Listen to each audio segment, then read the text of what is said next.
The Money Show. Personal finance. Warren Ingram with Personal Finance on a Thursday evening for the financial freedom number, this mysterious number. What is a financial freedom number? Can I pick a number? Any number? Any number you want, yeah. It's all about you, Bruce, this number.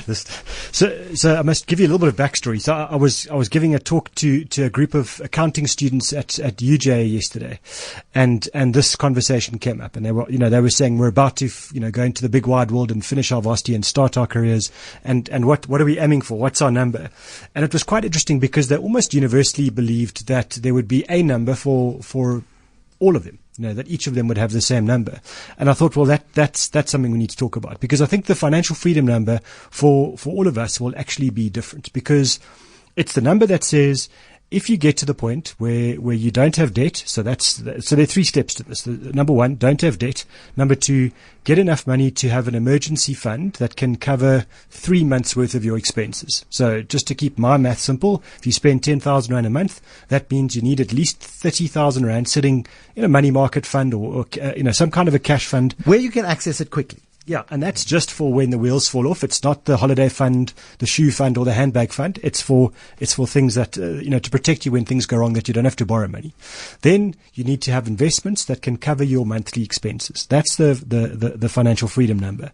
So it's not a function of what you earn. And I think that's the starting point of this conversation. It is all about you, but every listener out there. No, absolutely. I mean, and the point I made earlier, and I thought it was quite a good point, being a spontaneous point, an unthought about point, but whether you earn 5,000, 50,000 or 500,000 Rand a month, you have a lifestyle that approximates that sort of earning.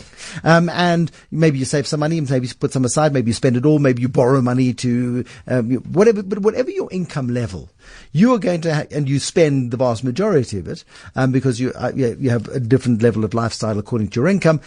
Whatever your final number is going to be, your financial freedom number, it's going to be a multiple of that number. So relative to every single person, the financial freedom number is a big number. It is a big number. Relative to what you are able to earn and put away. Yeah, I'm going to still differ with you slightly, which is so unusual for us, but I do think it's about your expenses, because you do get people out there that will, let's say, earn 30,000 Rand a month, but they only do control the expenses. So they only spend 10,000 Rand a month. Whereas, as you say, a lot of people would say they earn 30,000 Rand a month, so they spend 29,999. Spend 35. And they save 1. Yeah. And so that's the difference. And I think also just the point, it's not a wealth number. So just a distinction there, because a lot of the time people think it's about being rich. And it reminds me of, I met an advocate, not to diss all advocates, but this man was worth 50 million Rand. And in his mind and in the world's mind, I think that would be considered a wealthy person. But he wasn't financially free. 52 years old, and spends between him, his wife and his kids 5 million Rand a year.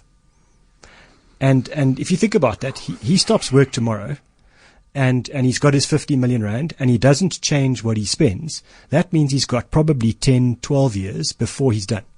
He's not financially free. Whereas you get someone who says, okay, and I'm getting to the number, I'm leading you in there, who says, I only spend 10,000 Rand a month. I would say that person is financially free by the time they get about 2.4 million Rand. They're financially free. Enough money to last you how many years? A lifetime. What is, but here, this is the piece of elastic, because some people's elastic snaps early and some people's elastic doesn't stop stretching for ages.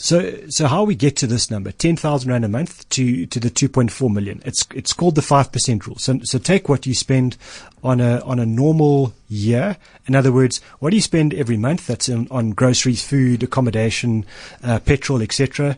And then what do you spend on ad hoc annual expenses? In other words, you want to go on holiday, all of those things, and then maybe you buy a car every 5 years. So take what you would spend on a car, divide it by 5, add that to this annual number. So if that gets to, in this instance, 10,000 Rand a month, which is 120,000 Rand a year, if I'm right. Yes. Then you take that and you say multiply that by 20.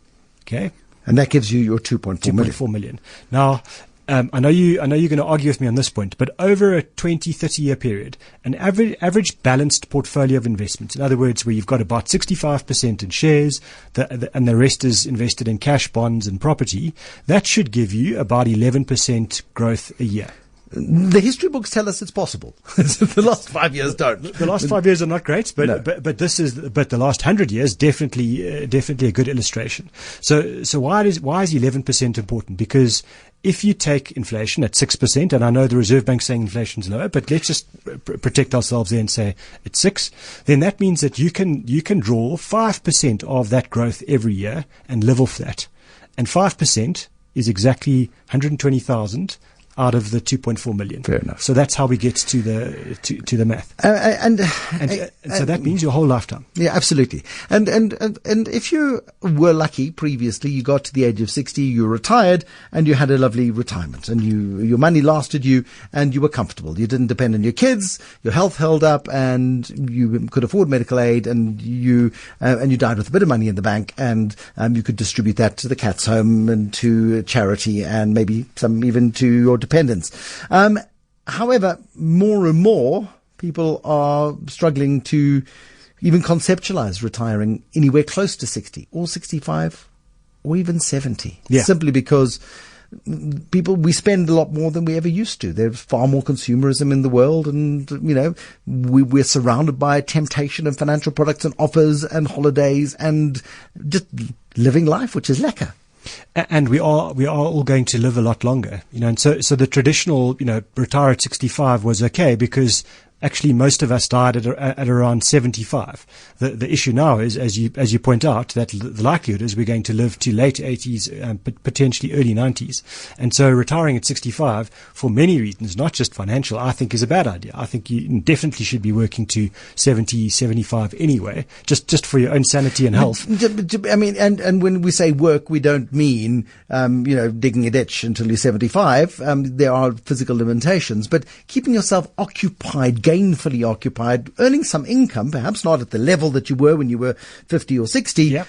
but earning some income so that you're not delving into this pool of retirement savings. You're leaving it alone. You're letting it molder and grow and mature while you are hopefully managing to live off the income that you're earning. Even if you never save another cent after your formal retirement of 60 or 65, but you're spending money that your savings are growing quietly in the background. Yeah, and I think the trick there is, those people have reached financial freedom. If you think about that concept.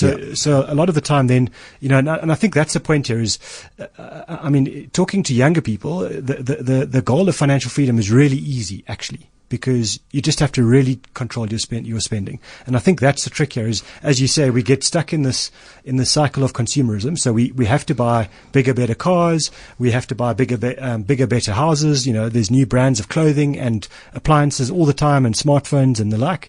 And we just don't break out of that cycle to say, hang on, that stuff's not really all that important. There are many more other things that are more important than this.